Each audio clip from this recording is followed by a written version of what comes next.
Le débat de France 24, on s'intéresse aujourd'hui à la Géorgie, cette ancienne république soviétique du Caucase où les forces de l'ordre sont violemment intervenues mardi et mercredi. C'était à Tbilissi, la capitale, où des dizaines de milliers de personnes ont manifesté aux abords du Parlement.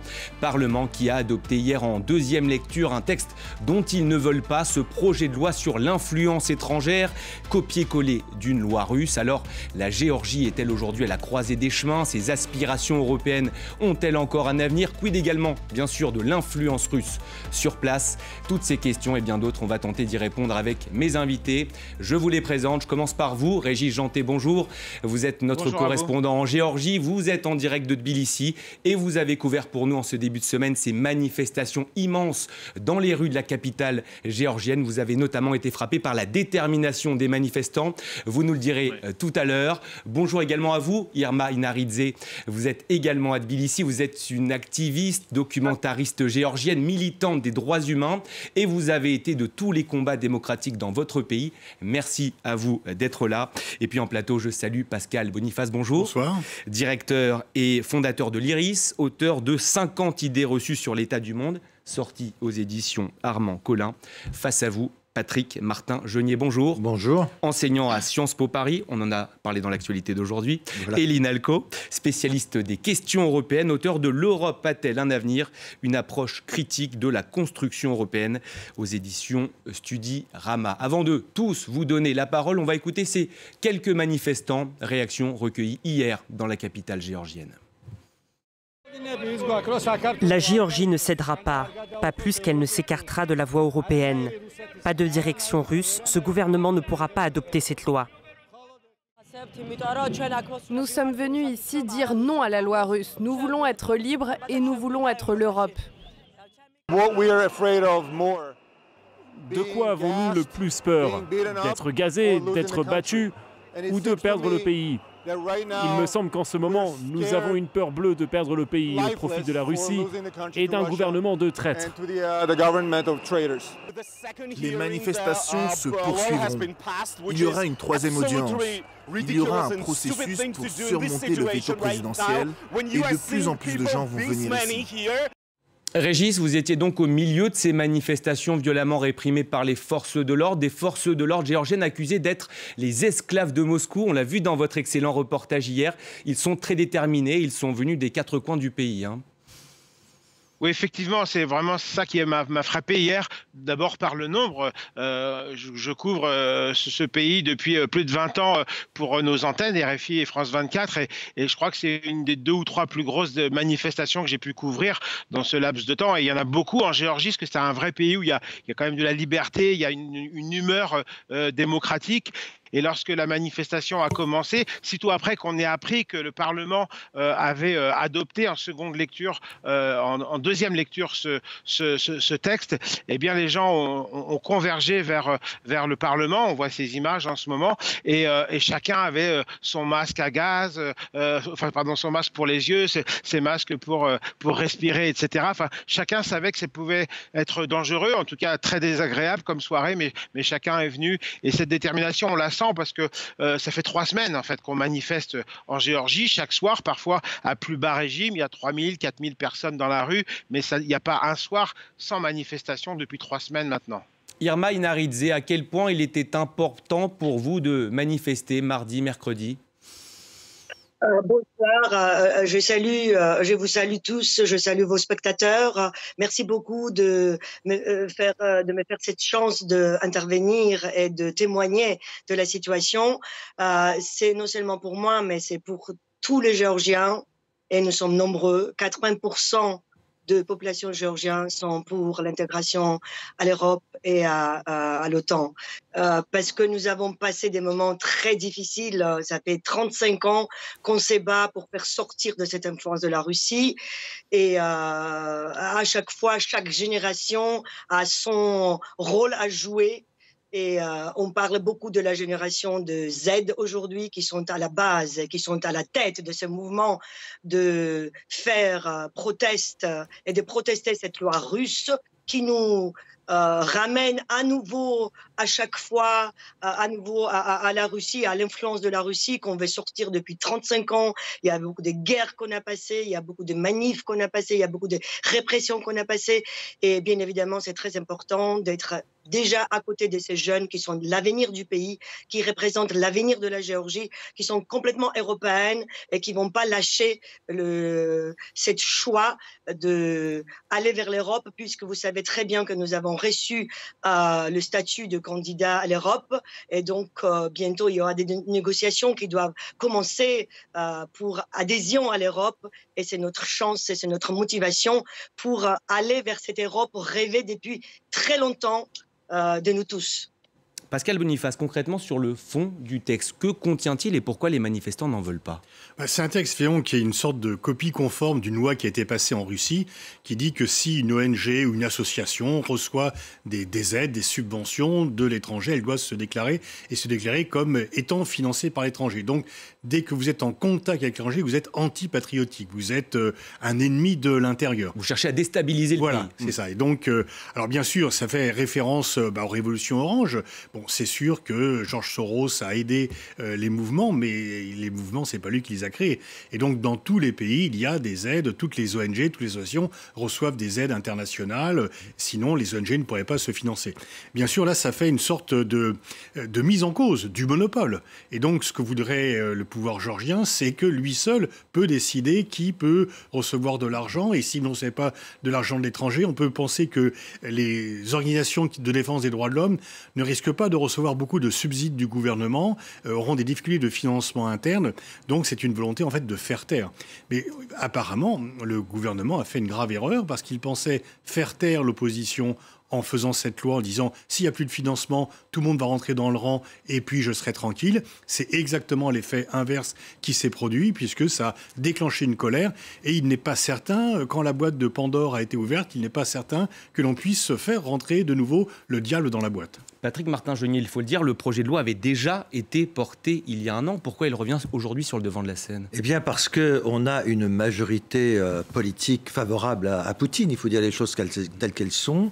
On est dans un régime institutionnel fragile, à savoir que la présidente, en réalité, Mme Zourabichvili, n'a que des pouvoirs honorifiques.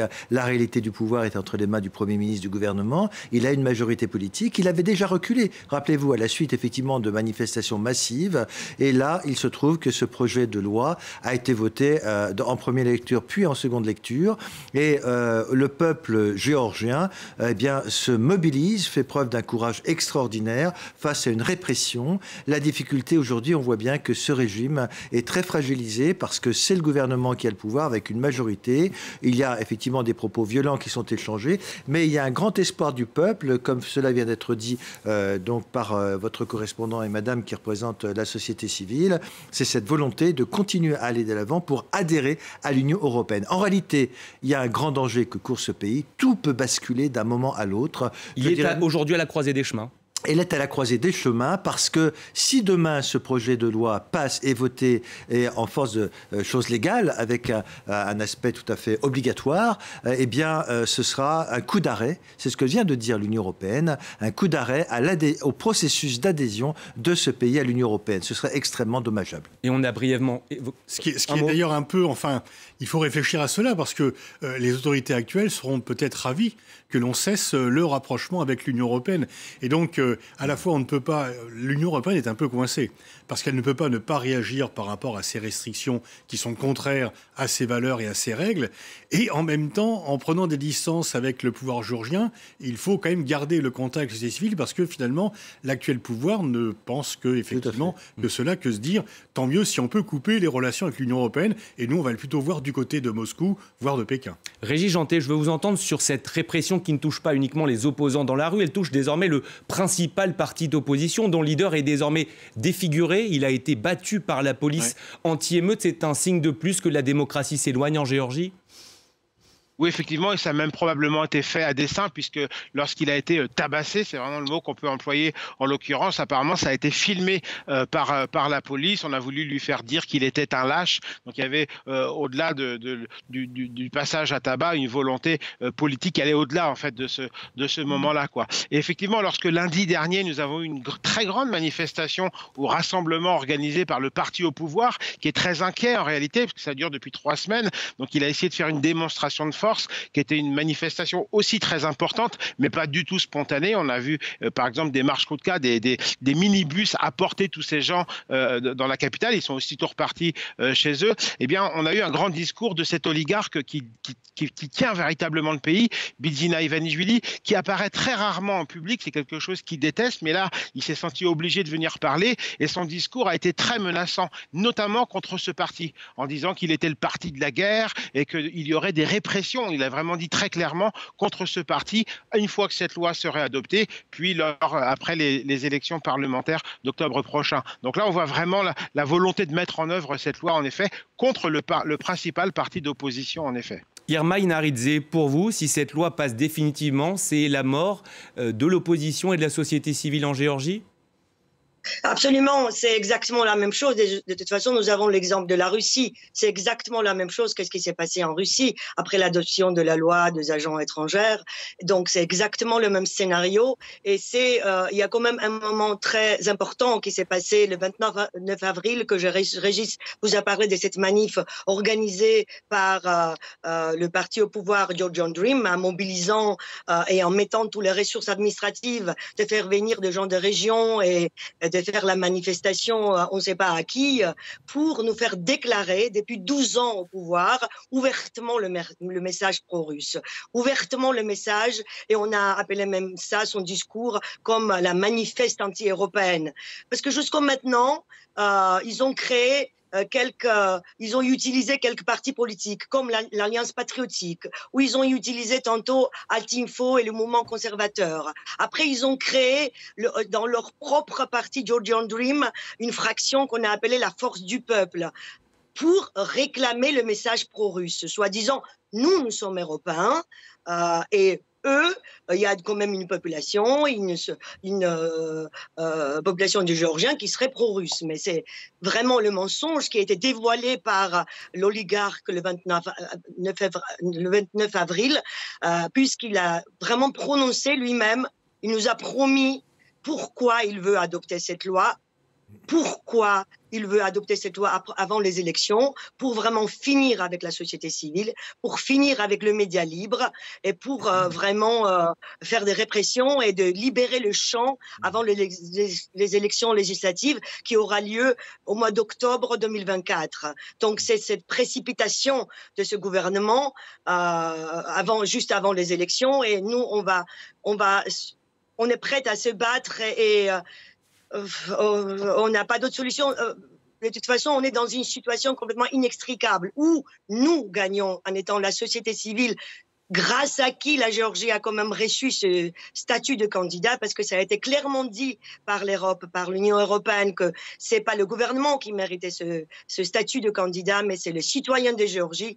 Et donc, on va être jusqu'au bout et on va défendre les valeurs européennes. Et on dit souvent que cette Europe est défendue, et les valeurs européennes défendues ici à Tbilissi, et donc on serait quand même une capitale européenne aujourd'hui, c'est Tbilissi, et quelque part, ça décide aussi non seulement l'avenir européen de la Géorgie, mais dirais-je, l'avenir de l'Europe, en étant de la démocratie et de valeurs. Patrick Martin-Geniez, oui, voulez-vous répondre ? Voilà, je voulais dire que c'est aussi grâce à la présidente Zurabishvili, qui est quelqu'un de très important, qui connaît bien la France, qui a été d'ailleurs ambassadeur de France en Géorgie, et qui donc a fait quelque chose de très très important, qui a soutenu la candidature de son pays. Elle a rendu visite au président Emmanuel Macron en France, donc elle est pro-européenne. La difficulté aujourd'hui, c'est qu'il y a une course contre la montre. Qui va l'emporter entre la présidente et le Premier ministre nommé récemment?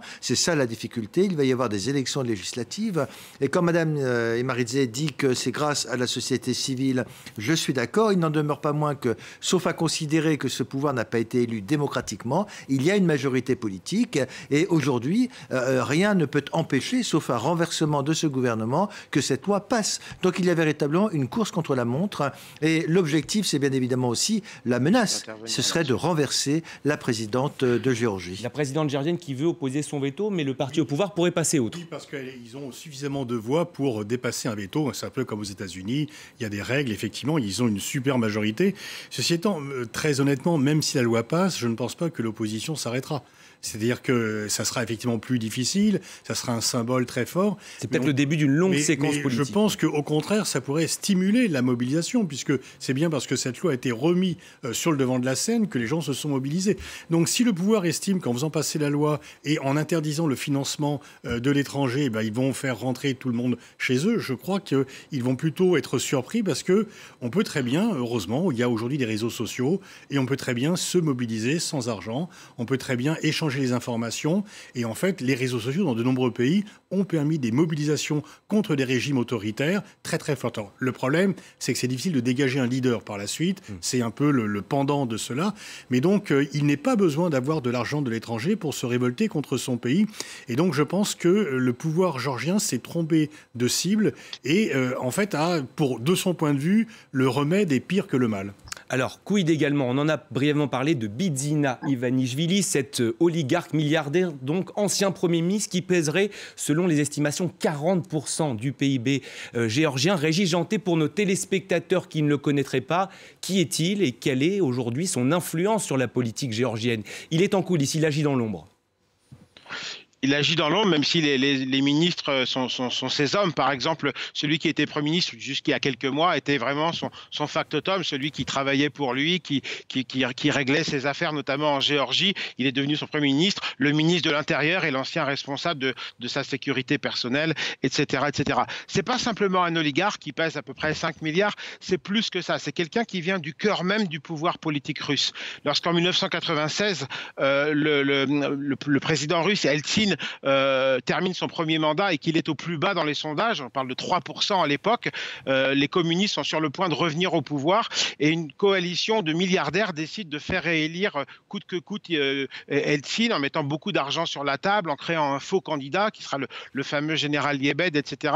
Et le petit groupe qui va être créé pour cela, qui va devenir en fait l'oligarchie russe, la base de l'oligarchie russe, son noyau, avec des gens très connus comme Berezovski, Rodorkovski, Potanin, etc. C'est un petit groupe de 10 personnes en fait, et dedans il y a ce milliardaire, M. Ivanishvili. Donc ça montre combien il vient du cœur même du pouvoir russe et qu'évidemment aujourd'hui il n'en est pas exempt. Et dans les régimes autoritaires partout dans le monde, eh bien personne ne laisse des gens qui ont des poches d'argent évoluer librement. Ils sont toujours contrôlés par le pouvoir. C'est vrai en Chine, c'est vrai en Russie, à l'intérieur de la Russie, mais aussi pour les oligarques qui sont autour de la Russie. Il ne faut jamais oublier que la Géorgie c'est un pays important pour la Russie. C'est là que M. Poutine fait sa première guerre à l'étranger en 2008, justement dans la même logique qu'il va le conduire à faire la guerre en Ukraine. C'est la même guerre au fond. Et M. Ivanishvili est revenu au pouvoir de lui-même, autant que je sache. Mais ensuite, effectivement, il a coordonné en quelque sorte. Il ne peut pas être indépendant du Kremlin, c'est juste pas possible dans cet environnement politique.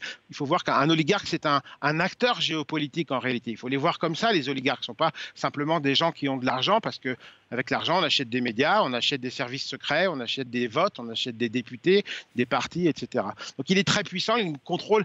C'est presque aujourd'hui, je le dis parfois en plaisantant, mais c'en est pas une. La Géorgie aujourd'hui est une quasi-autocratie d'un oligarque qui n'a aucune fonction officielle. C'est un peu ça la définition du régime géorgien aujourd'hui.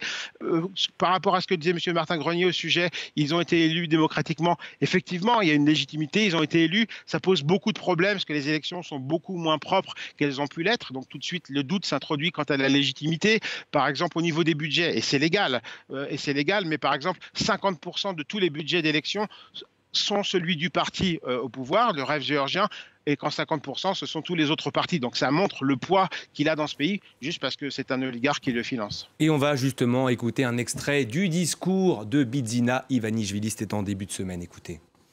Le financement des ONG, qui nous est souvent reproché et qui est considéré comme une aide de l'étranger, sert en fait presque entièrement à renforcer les cellules d'agents et à les amener au pouvoir. Ces fonds n'ont donc rien à voir avec de l'assistance.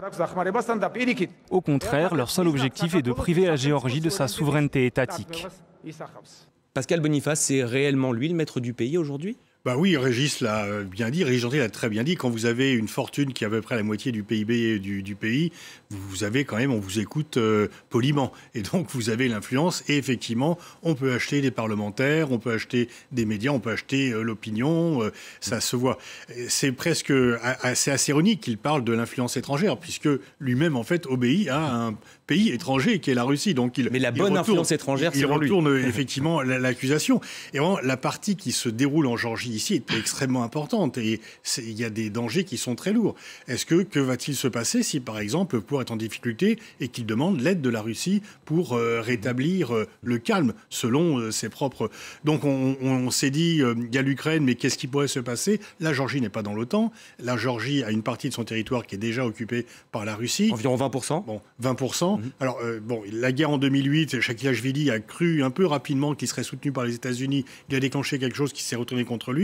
Mais on sent quand même l'extrême fragilité de la Géorgie, qui est un petit pays de un peu moins de 4 millions d'habitants. Donc par rapport au poids russe, c'est beaucoup plus fragile que l'Ukraine quand même. Et donc là, on voit bien qu'il y a aussi un sentiment pro-européen. Pourquoi ? Parce que l'Europe, c'est la démocratie, c'est aussi la prospérité, c'est aussi la lutte contre la corruption. Il n'y a pas dans les pays européens quelqu'un qui a la moitié du PIB. Il y a des grandes fortunes, mais pas à ce point-là, etc. Et donc on peut comprendre qu'en plus, et Madame y a fait allusion, on a quand même parlé de la génération Z, on a quand même une jeunesse qui est formée, qui est ouverte sur l'étranger, qui est connectée, donc qui ne sait plus comme du temps soviétique où on écoutait la propagande et qu'on n'avait pas d'ouverture sur l'étranger. Donc les gens réalisent ce qui se passe à l'étranger. Ils voient ce qui se passe à l'étranger et on peut penser effectivement que ça peut leur faire envie d'être plutôt du côté de l'Union européenne que du côté de la Russie en termes de liberté, en termes de niveau de vie et en termes de beaucoup de choses. Est-ce que c'est aussi la conséquence de la guerre en Ukraine? Il faut se positionner sur son anti-Occident, pro-Occident? Oui, alors d'abord pour compléter ce que vient de dire Pascal Boniface, on a fêté hier les 20 ans de l'adhésion d'une dizaine de pays à l'Union européenne. C'était les pays de l'Est. Ils sont venus dans l'Union européenne pour la liberté, la démocratie, la prospérité. Et c'est ça. Et on sait à quel point ça a déplu à Vladimir Poutine. Voilà, et c'est ça que veut le peuple géorgien aujourd'hui. Et effectivement, oui, il y a l'Ukraine, et on voit bien que la Géorgie, c'était une zone tampon pour l'Union soviétique, et que Vladimir Poutine veut reconstituer cette zone, son empire en quelque sorte. Sa zone d'influence. Sa zone d'influence. Et donc, c'est ça, aujourd'hui, ce qui est en jeu, c'est la liberté de la Géorgie. Mais je voudrais dire une chose, c'est que, je vous disais tout à l'heure que c'était une course contre la montre. Pourquoi ? Parce que là, en quelques mois, peut-être en 2 ans, le pouvoir géorgien peut être renversé par Vladimir Poutine, qui n'a pas renoncé à reconquérir ses anciens glacis, comme on appelait à l'époque, alors que l'adhésion de ce pays à l'Union européenne, ça prendra à environ une dizaine d'années. On ne peut pas accélérer. Il y a plus d'une trentaine de ce qu'on appelle en jargon européen de chapitres pour progresser vers la voie d'entrée dans l'Union européenne. Il y a la gouvernance, il y a la corruption, il y a la démocratie, la capacité de s'adapter à une économie de marché. Et la Géorgie n'en est qu'au début. Et le calcul que fait cet oligarque et la Russie, c'est que de 10 ans, il y a encore des chances pour Vladimir Poutine d'essayer de faire basculer le pouvoir de son côté. Irma Inaridze, vous avez peur aujourd'hui que votre pays devienne une Ukraine bis, pourrait-on le dire comme ça ? Non, on n'a pas peur de ça parce que moi je pense pas que oui. On est conscient, mais on n'a pas peur parce que justement, on a réussi à casser ce peur. Parce que notre gouvernement actuel nous a fait justement manipuler et sa propagande était basée « Ah, vous voulez la guerre » dès qu'on disait des choses critiques par rapport à justement cette direction de la Russie que le pays a pris depuis 12 ans de pouvoir de Georgian Dream. Donc nous n'avons pas peur et nous sommes... Et moi, je vais compléter tout ce qui a été dit aussi sur votre plateau, soi-disant que la Géorgie était même au sein de l'Union soviétique en 1989, en étant jeune comme Gen Z aujourd'hui, on a manifesté pour avoir plus de liberté comme État. Parce que nous étions toujours de peuples qui luttaient pour leur langue en 1978 au sein de l'Union soviétique. En 1989, les chars sont venus massacré des Géorgiens. Il y avait 20 femmes qui étaient tuées. Tout simplement, la Géorgie n'était pas connue à cette époque comme un pays. Donc, nous avons passé cette lutte pour aller vers l'Europe. Et on sait très bien que l'Europe et l'adhésion va pas venir au jour au lendemain. Tout ce qui compte pour nous, cette motivation d'aller à l'Europe, parce que nous savons très bien que l'Europe, c'est les droits de l'homme. C'est ça des valeurs géorgiennes. C'est ça les valeurs européennes que les Géorgiens adhèrent, pourquoi ils ont envie de vivre en Europe. Et c'est culturellement, ce pays a toujours été européen, et c'est non seulement aujourd'hui. Donc, cette lutte arrive parce que la génération Z connaît l'Europe, et ils ont connu des choses à l'Occident, et parce qu'on a des ordinateurs ou des téléphones portables. Nous avons été toujours connectés à cette culture européenne, nous avons toujours avancé, nous avons fait beaucoup de devoirs pour avancer le pays avec des réformes après la révolution des roses, à partir de 2003 jusqu'au 2012, avec la guerre, avec l'embargo politique de la Russie. Donc on est habitué, on est costaud, on est habitué, et on va aller jusqu'au bout pour mettre vraiment cet essai européen. Et pour nous, vraiment, c'est le but de défendre ces valeurs européennes, cette démocratie européenne, qui est non seulement attaquée en Géorgie, mais aussi partout en Europe, et même en dehors de l'Europe aujourd'hui. Je vous voyais réagir, Pascal Boniface. Oui, non, enfin, je ne peux qu'abonder. Effectivement, une fois encore, quand il y a une telle mobilisation, elle ne prend pas fin parce que le pouvoir fronce les sourcils, ou alors il peut durcir la répression, il y aura peut-être des gens qui seront emprisonnés, on voit qu'il y a des violences qui ont été exercées, y compris contre des parlementaires, donc on peut penser que ça va être encore plus important contre des manifestants, mais je pense que voilà, le diable est une fois encore sorti de sa boîte, et c'est irréversible. Et puis il y a un environnement aussi, il y a quand même un environnement international. Ce n'est pas la Géorgie isolée dans un environnement stable où rien n'est contesté, etc.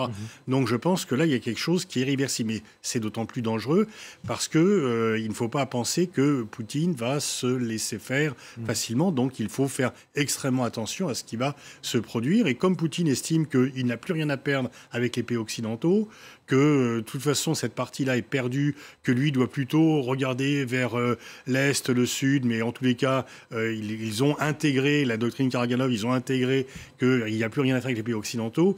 Quelque part, ça lui donne les mains un peu plus libres que lorsqu'il devait quand même faire attention à garder des choses en commun. Il n'y a plus de retour en arrière possible? Alors écoutez, on est dans une forme de guerre hybride. Parce que ça veut dire que celui qui commande, il est au Kremlin, avec ces sbires qui sont effectivement à Tbilissi, donc les pro-russes. Et quand on parle d'une guerre hybride, on a toujours dit que le russe n'interviendrait pas forcément en envoyant des troupes. Donc ça, c'est la situation extrêmement difficile.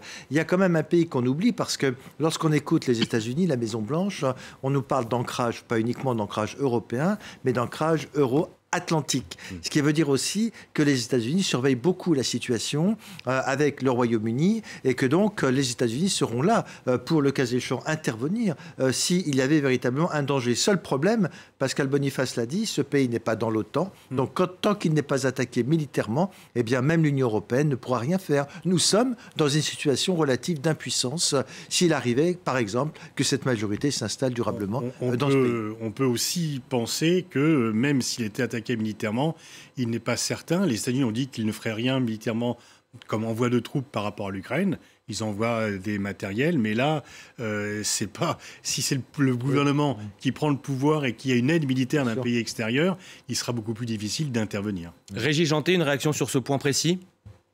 Oui, non, c'est effectivement très important. Vous avez raison de pointer les dangers et la manière dont la Russie veille à cette question. Moi, je suis convaincu que cette loi n'a pas été imposée par le gouvernement géorgien, qui honnêtement n'en a vraiment pas besoin. Il a obtenu en décembre dernier le statut de pays candidat à l'Union européenne pour gagner une élection en Géorgie. C'est formidable. Il aurait pu simplement surfer sur cette question et remporter cette élection. Donc c'est pour moi un indice très fort qui montre que l'initiative vient de l'extérieur. On a d'autres lois d'ailleurs sur les agents étrangers de l'étranger qui sont promus dans la région. Un vient d'être promulgué d'ailleurs au Kyrgyzstan il y a 3 semaines à peu près, et les informations que je reçois de très bonnes sources de ce pays montrent qu'il y a une vraie pression de la part du Kremlin auprès de la présidence de ce pays. Donc c'est une manière aussi de mettre au pas, de mettre à sa main, j'ai envie de dire, les pays de la région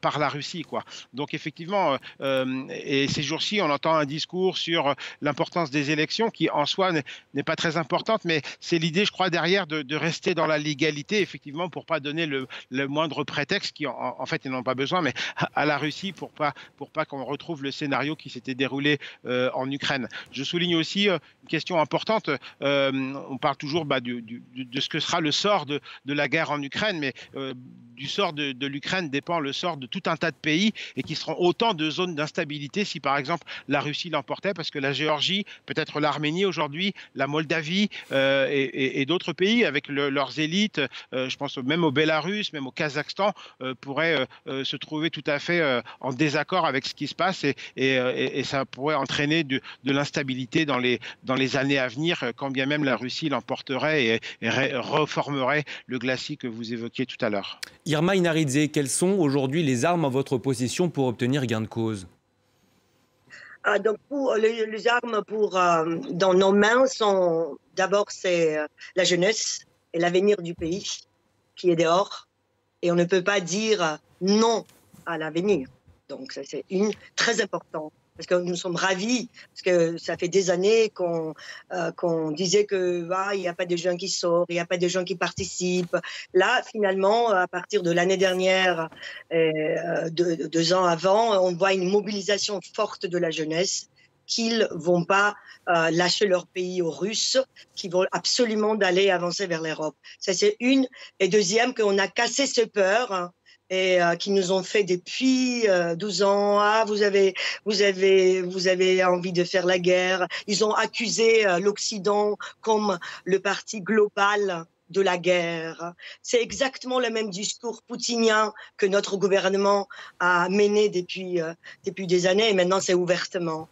Donc c'est 2 forces importantes dans nos mains, va nous faire gagner cette guerre et cette lutte dans laquelle nous sommes aujourd'hui. Je voudrais aussi vous entendre sur ce double discours qu'ont tenu les autorités géorgiennes. Pendant longtemps, elles ont ménagé Moscou et Bruxelles. Aujourd'hui, c'est la fin de l'ambivalence? Ah oui, il n'y a plus d'ambiguïté possible. Sauf que qui détient le pouvoir, c'est le Premier ministre et non pas la présidente qui est en grande difficulté. Mais à travers cette loi dont on a parlé, en réalité, sur les ingérences étrangères, ça vise aussi à supprimer des financements aux partis politiques démocratiques. Et la grande crainte, c'est que demain, s'il y a de nouvelles élections législatives, elles ne soient pas sincères, qu'il n'y ait pas de liberté.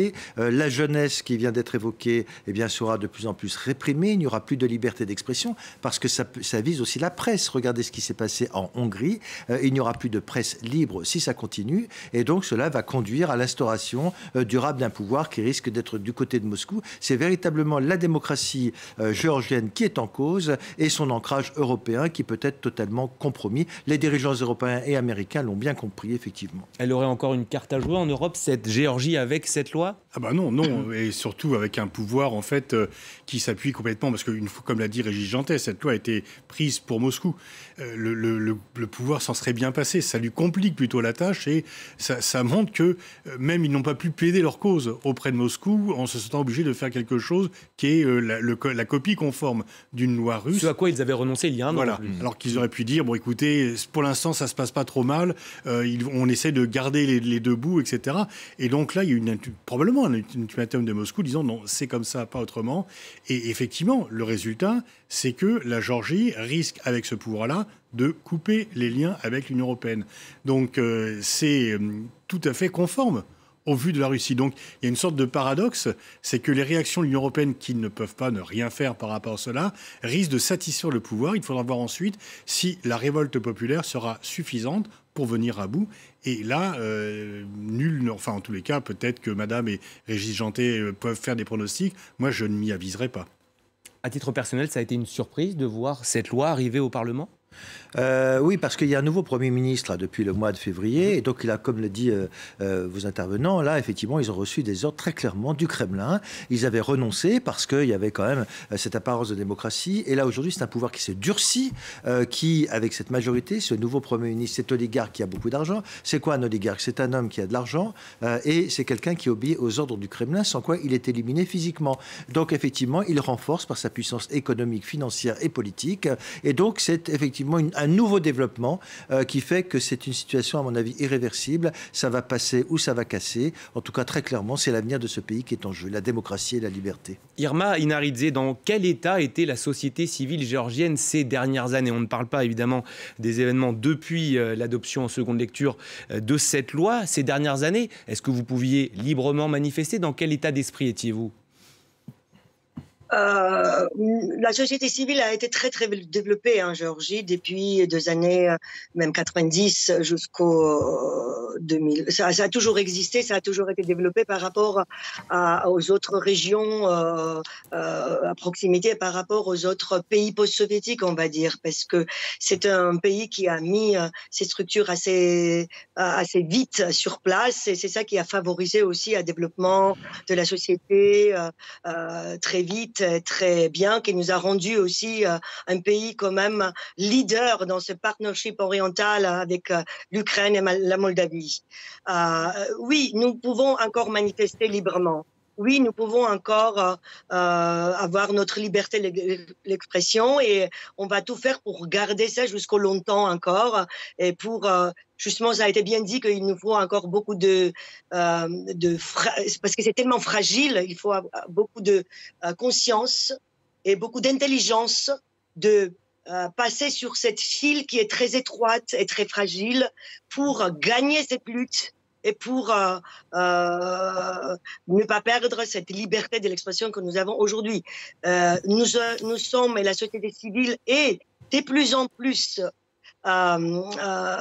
massacrée, on va dire, et réprimée par le gouvernement, mais ça ne nous arrête pas, ça continue toujours à œuvrer et à manifester pour son pays. Alors on va écouter le haut-commissaire de la Commission européenne. Aujourd'hui, la présidente de la Commission, Ursula von der Leyen, a exprimé sa vive inquiétude. Elle condamne les violences. On peut bien sûr s'attendre à ce qu'elles se reproduisent. Écoutez ce haut fonctionnaire. La loi sur la transparence qui a été adoptée en deuxième lecture est inacceptable et créera de très sérieux obstacles sur la voie de l'adhésion à l'Union européenne. Dans le même temps, les progrès réalisés jusqu'à présent sur les 9 étapes sont limités, ce qui n'est pas non plus une bonne chose.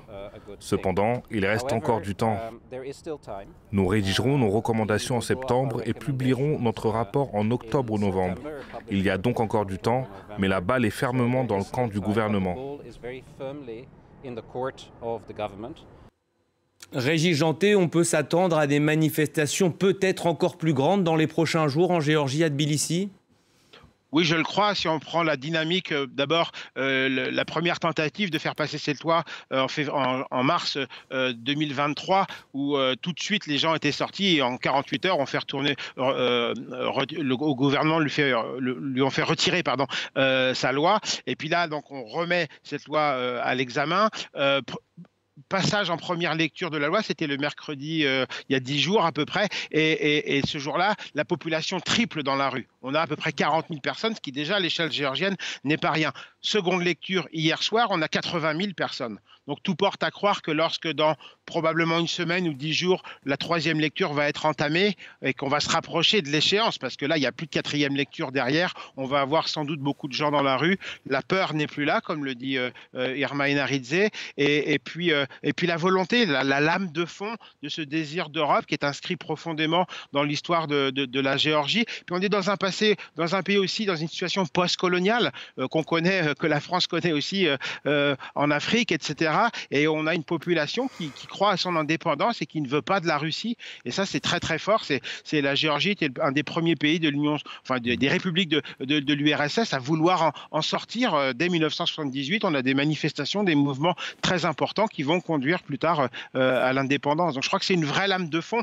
Et d'ailleurs, ça m'amène à réfléchir et à voir aussi qu'est-ce qui fait que M. Poutine fait la guerre. On se pose tous la question et on a raison. Et l'une de celles-ci, c'est qu'il a perdu, la Russie a perdu son pouvoir d'attraction sur ses voisins, sur l'Ukraine, sur la Moldavie. Regardez ce qui se passe en Arménie aujourd'hui, c'est très important. Alors que c'est un pays qui doit sa sécurité à la Russie et malgré tout, il y a un vrai rejet profond dans la société arménienne aussi, et on le voit partout dans les élites. Regardez ce qui s'est passé au Bélarus en 2020, et c'est sans doute une des raisons principales de cette guerre d'ailleurs en Ukraine. C'est un point important ça, la Géorgie aujourd'hui, d'autres pays demain.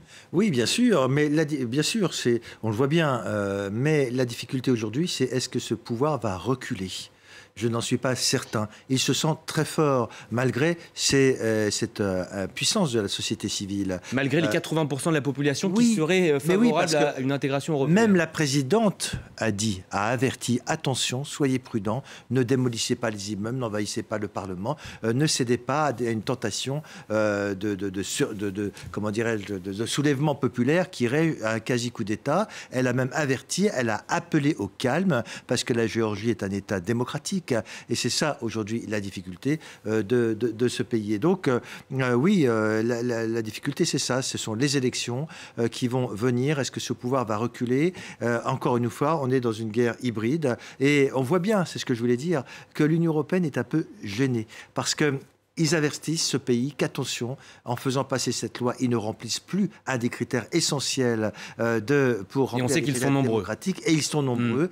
Ça va être très très difficile. Mais en même temps, on voit que l'Union européenne ne veut pas complètement couper les ponts avec la Géorgie, parce que l'Union européenne et les États-Unis ont compris que la Géorgie, c'était quelque chose de stratégique pour l'avenir de la géopolitique régionale. L'Europe gênée aux entournures, vous êtes d'accord ? Oui, parce enfin, une fois encore, on a cette difficulté. Est-ce qu'il faut couper les ponts parce qu'on n'aime pas cette loi, mais du coup, en même temps, s'éloigner de gens qui nous demandent de venir et qui nous appellent à l'aide. Et donc là, on voit effectivement, et pour rebondir sur ce que disait Madame, c'est moi que le patriotisme géorgien qui a toujours été fort, même du temps de l'URSS. Il y a toujours eu des tentatives sécessionnistes. Quand il y avait des matchs de football entre le club de Moscou et de Tbilissi, c'était beaucoup plus fort que dans d'autres. Là, le patriotisme, il joue contre la Russie. C'est-à-dire que, effectivement, la Russie a perdu son pouvoir d'attraction qu'elle pouvait avoir sur les voisins avec un certain modèle. Là, l'attraction, c'est plutôt, il n'y a que le hard power russe qui continue à s'exercer. Donc ça devient très, très difficile. Donc là, l'aspiration à la démocratie, l'aspiration à un niveau de vie plus important et le patriotisme sont réunis pour s'éloigner de la Russie et aller vers l'Europe. Le recours à la Russie, en fait, et devient anti-patriotique, alors qu'auparavant, peut-être que les Géorgiens étaient un peu partagés entre on a besoin de la Russie, on a besoin de l'Europe. Là, il ne sera plus possible, à terme, de jouer sur les deux tableaux. Irma Inaridze, un dernier mot, les manifestations vont se poursuivre dans la rue. Vous comptez descendre, vous aussi, battre le pavé ? Tout à fait. Juste après l'émission à laquelle je participe sur ce plateau-là, je vais aller joindre la manif qui se passe. Le manif se passe dans plusieurs endroits. Ils sont fortement réprimés. Là, j'ai entendu à la télé tout à l'heure puisque je n'ai pas pu y aller. Donc, je vais aller précipiter. Et aussi, j'ai oublié aussi dire que l'espoir qu'on a aussi que l'Europe va être plus attentionnée à la Géorgie plus que jamais. Et aussi la solution qu'on parle en Géorgie et mon concitoyen qui me disent que ça peut être aussi des sanctions. Peut-être c'est la solution des sanctions et sanctionner l'oligarque Bidzina Ivanishvili avant qu'il amène tout l'argent de l'offshore en Géorgie, parce qu'ils ont éclipsé aussi cette loi avec la loi des agents étrangers. Ils ont éclipsé troisième coupe de la loi sur l'argent de faire venir des offshore et d'enregistrer cette loi en Géorgie. Et après, ils vont nous dire qu'ils vont adopter la loi des étrangères, de loi étrangère, agents des étrangères, comme quoi la loi de transparence. Donc c'est complètement la contradictoire et toujours les confusions pour rien comprendre et de ne pas comprendre qu'est-ce que c'est la Géorgie. Mais l'Europe a un rôle important à jouer. Le message est passé. Politiquement et aussi avec les sanctions. Et sanctionner monsieur Ivanishvili et sanctionner aussi ces 83 députés qui ont signé cette lecture de la loi étrangère. Et on vous a bien entendu. Quand les intervenants sont passionnants, ça passe toujours trop vite. Merci beaucoup Pascal Boniface. Merci à vous Patrick. Merci à vous Régis Janté. Et vous également Irma Inaridze. C'est la fin de ce débat. L'information continue, bien sûr, sur notre antenne. Restez avec nous.